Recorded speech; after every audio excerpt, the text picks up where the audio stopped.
வணக்கம். மாலை முரசு செய்திகளை விரிவாக பார்ப்பதற்கு முன்பாக முதல் தலைப்புச் செய்திகளை பார்க்கலாம்.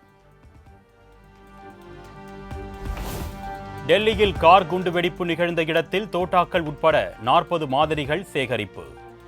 வெடிப்பொருட்கள், 2 தோட்டாக்கள் உள்ளிட்ட மாதிரிகளை தடயவியல் நிபுணர்கள் சோதித்து வருவதாக தகவல்.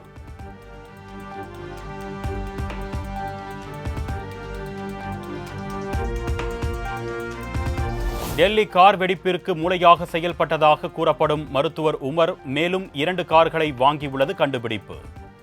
மேலும் 2 கார்கள் எங்கே என்று போலீசார் தீவிர தேடுதல் வேட்டை.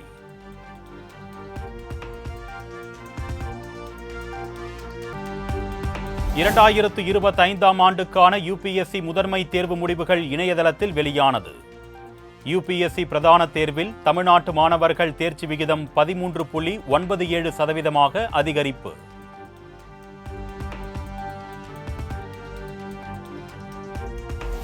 தமிழ்நாடு அரசு பயிற்சி மையங்களில் பயிற்சி பெற்ற 85 பேர் UPSC தேர்வில் வெற்றி பெற்று அசத்தல். தமிழ்நாட்டில் இருந்து தேர்வு எழுதியவர்களில் 155 பேர் தேர்ச்சி.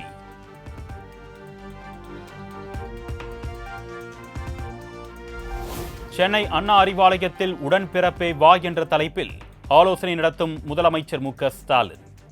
புதுக்கோட்டை, வேதாரண்யம், பல்லாவரம் சட்டமன்ற தொகுதி நிர்வாகிகளுடன் தனித்தனியாக ஆலோசனை.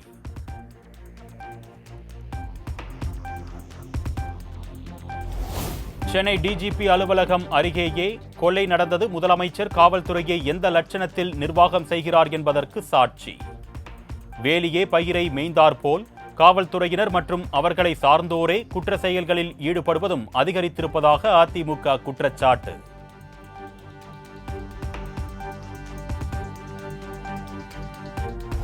தமிழகத்தில் பெரும்பாலான மாவட்டங்களில் காலியாக உள்ள முதன்மை கல்வி அலுவலர் பணியிடங்களை உடனடியாக நிரப்ப வேண்டும்.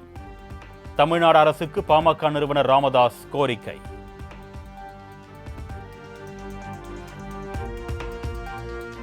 பாஜக மாநில தலைவர் நயினார் நாகேந்திரனின் பதவிக்காலத்தின் நாட்கள்தான் எண்ணப்பட்டு வருகிறது. திமுகவின் நாட்கள் எண்ணப்பட்டு வருகிறது என்று நயினார் நாகேந்திரன் பேசியதற்கு அமைச்சர் சேகர்பாபு பதிலடி.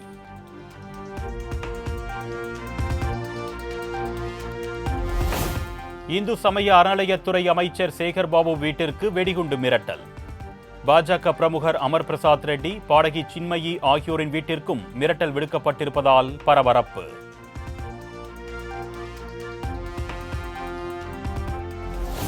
சென்னையில் தூய்மை பணியாளர்களுக்கு 3 வேளை இலவச உணவு வழங்கும் திட்டம் வரும் 15ஆம் தேதி முதலமைச்சர் மு.க. ஸ்டாலின் தொடங்கி வைக்க இருப்பதாக மேயர் பிரியா பேட்டி.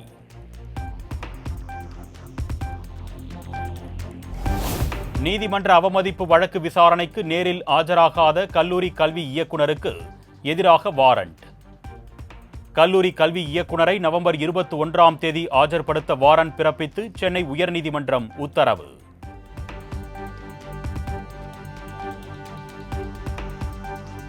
சென்னை காமராஜர் சாலையில் உள்ள மாற்றுத்திறனாளிகள் ஆணையர் அலுவலக வளாகத்தில் பார்வை மாற்றுத்திறனாளிகள் ஆர்ப்பாட்டம். அரசாணை 24ஐ ரத்து செய்ய வேண்டும் உள்ளிட்ட 9 அம்ச கோரிக்கைகளை நிறைவேற்ற வலியுறுத்தி முழக்கம்.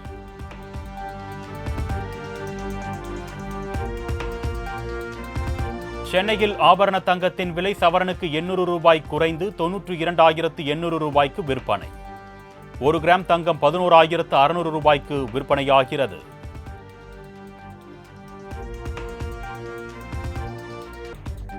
தமிழகத்தில் இருந்து கேரளா, கர்நாடகா உள்ளிட்ட அண்டை மாநிலங்களுக்கு ஆம்னி பேருந்து சேவை தொடர்ந்து நிறுத்தம். தனித்தனி வரி விதிப்பு விவகாரத்தில் சுமூக முடிவு ஏற்படும் வரை பேருந்துகளை இயக்க முடியாது என்று உரிமையாளர்கள் திட்டவட்டம்.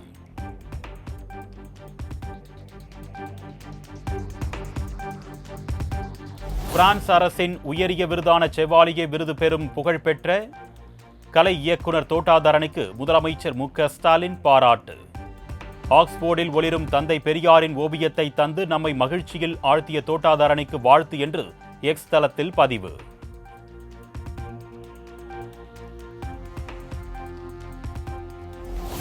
சென்னை ECRல் மருத்துவர் வீட்டில் வருமான வரி சோதனை. காலை 8 மணி முதல் 10 பேர் கொண்ட அதிகாரிகள் அதிரடி ரெய்டு.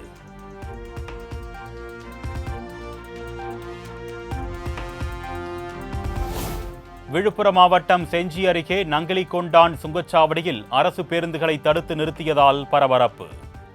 66 லட்சம் ரூபாய் பாக்கி உள்ளதாக சுங்கச்சாவடி ஊழியர்கள் மடக்கியதால் அதிர்ச்சியடைந்த பயணிகள் ஓட்டுநர் மற்றும் நடத்துனர்களுடன் இணைந்து வாக்குவாதம்.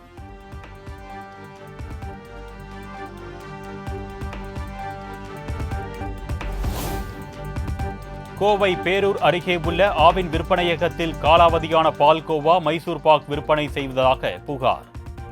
ஊழியர்கள் அலட்சியமாக பதிலளித்ததாக வாடிக்கையாளர்கள் குற்றச்சாட்டு.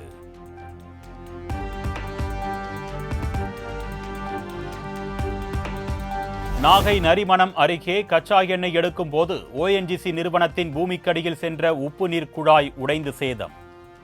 மண்ணின் நிறமும் தரமும் மாறியதால் சாகுபடி செய்ய முடியாமல் விவசாயிகள் தவிப்பு.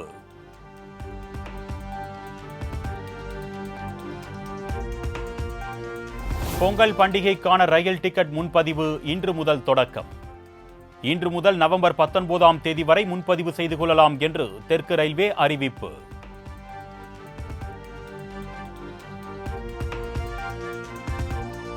தூத்துக்குடி கடற்பகுதியில் 2வது நாளாக தமிழக கடலோர பாதுகாப்பு காவல்துறையினர் தீவிர ரோந்து பணி.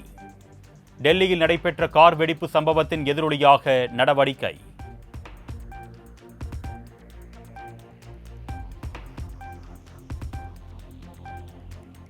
நெல்லை, ராமநாதபுரம், தூத்துக்குடி, கன்னியாகுமரி மாவட்டங்களுக்கு இன்றும் கனமழை எச்சரிக்கை.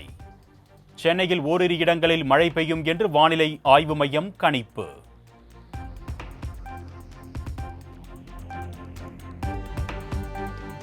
பீகாரில் மீண்டும் பாஜக தலைமையிலான தேசிய ஜனநாயக கூட்டணி ஆட்சியை பிடிக்கும். Times now, matrix, people inside உள்ளிட்ட நிறுவனங்கள் நடத்திய தேர்தலுக்கு பிந்தைய கருத்து கணிப்பில் தகவல்.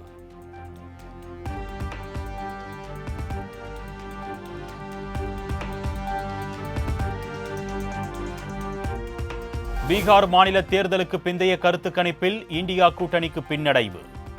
100க்கும் குறைவான இடங்களே கிடைக்கும் என்று அனைத்து கருத்து கணிப்பிலும் தகவல்.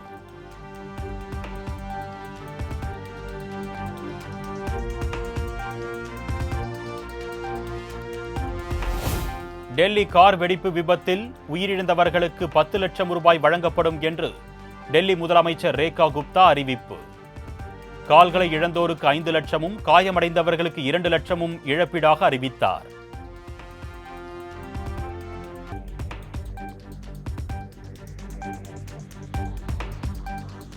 மேகதாது அணை திட்டத்தால் தமிழகத்திற்கு எந்த பாதிப்பும் இல்லை என்று கர்நாடக முதலமைச்சர் சித்தராமையா கருத்து. நல்ல மழை பெய்ததால் இம்முறை தமிழகத்திற்கு கூடுதலாக 150 TMC தண்ணீர் திறந்து உள்ளதாகவும் மைசூருவில் பேட்டி.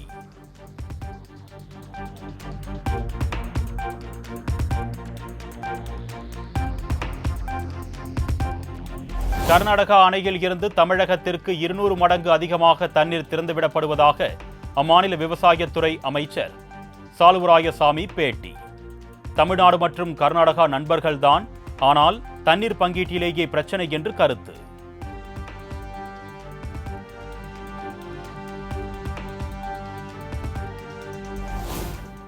தெலுங்கானா மாநிலம் ஹைதராபாத்தில் உள்ள SIT அலுவலகத்தில் நடிகர் விஜய் தேவரகொண்டா ஆஜர். ஆன்லைன் சூதாட்ட செயலி விளம்பரத்தில் நடித்தது தொடர்பான வழக்கில் விசாரணை.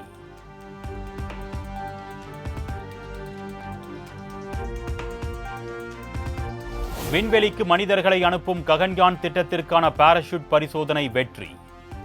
ராணுவ விமானத்தில் இருந்து 6 டன் எடையுடைய பாராசூட் திட்டமிட்டபடி தரையிறங்கிய காட்சி வெளியீடு.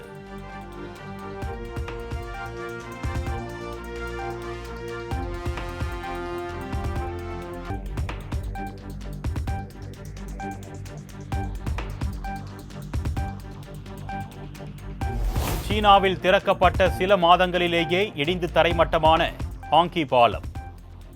திபெத் செல்லும் பாதையில் அமைக்கப்பட்டிருந்த பாலம் பெரும் நிலச்சரிவில் சிக்கி மண்ணோடு மண்ணானது.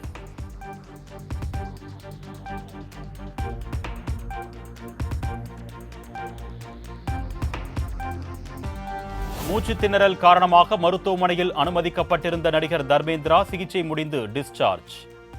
தர்மேந்திரா நலமுடன் இருப்பதாக குடும்பத்தினர் தகவல்.